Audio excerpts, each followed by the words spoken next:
Nechida and the Forbidden Crown.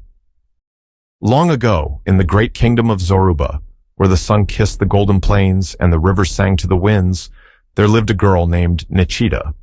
She was as beautiful as the moonlit waters, and as kind as the morning dew. But fate had been cruel. She was an orphan, left with nothing but her mother's old blue shawl and the memories of stories whispered to her at night. Despite her hardship, Nechida worked hard in the village, weaving baskets and singing songs that made even the elders pause and listen. Little did she know that her voice had reached the ears of the most unlikely person, Prince Jaremi, the heir to the Zoruba throne. A forbidden love.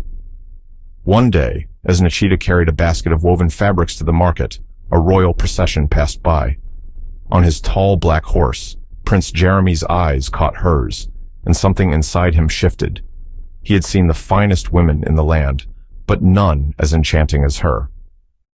That evening, Jaremi, disguised in a simple brown cloak, returned to the market and found Nechida sitting beneath a baobab tree, humming a melody.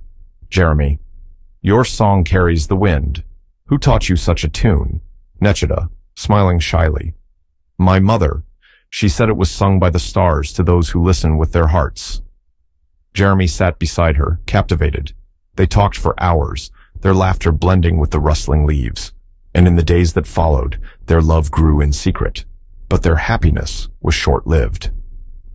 The king's wrath. Jaremi knew he could not hide forever. He had to tell his father, King Orobodu, that he wished to marry Nechida. But Zoruba's ancient law was clear. A prince must never wed an orphan.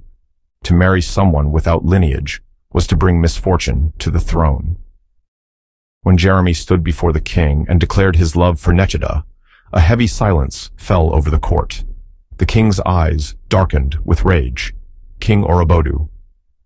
"You disgrace our ancestors. A prince does not marry a girl without a name." Jaremi, defiantly.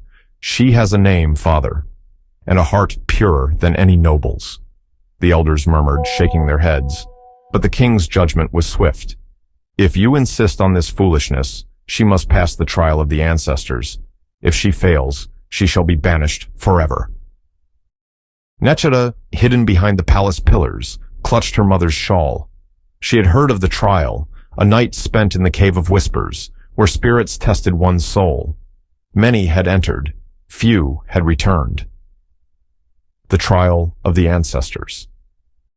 That night, Nechida stood before the mouth of the cave, her heart pounding.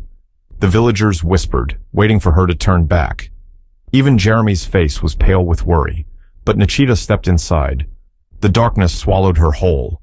Cold winds howled through the cave, and the voices of the ancestors whispered from the shadows. "Spirit 1, who are you to stand before us?"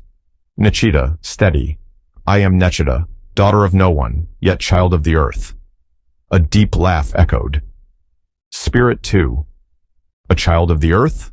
And what will you give for love?" Nechida clutched her shawl. "Everything." The spirits shifted, and suddenly, before her stood a woman with the same soft eyes as her own. Nechida, gasping. "Mother!" The spirit smiled. "Daughter, the blood of kings runs in you.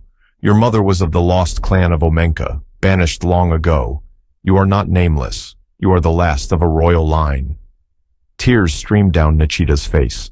She had a past, a name, a legacy. As dawn broke, Nechida emerged from the cave. The people gasped. She had survived. The king, stunned, stared as the spirit's whispers filled the air. She is worthy. The triumph of love.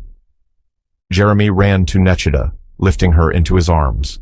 The king, bound by the will of the ancestors, could not refuse.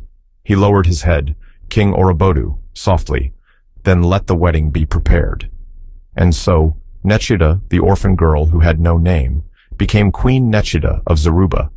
She ruled with wisdom and kindness, proving that one's worth is not in their birth, but in their heart. And to this day, when the wind hums through the trees, the people say it is the ancestors singing Nechida's song, a song for those who listen with their hearts. Moral of the story. A person's worth is not in where they come from, but in the strength of their spirit.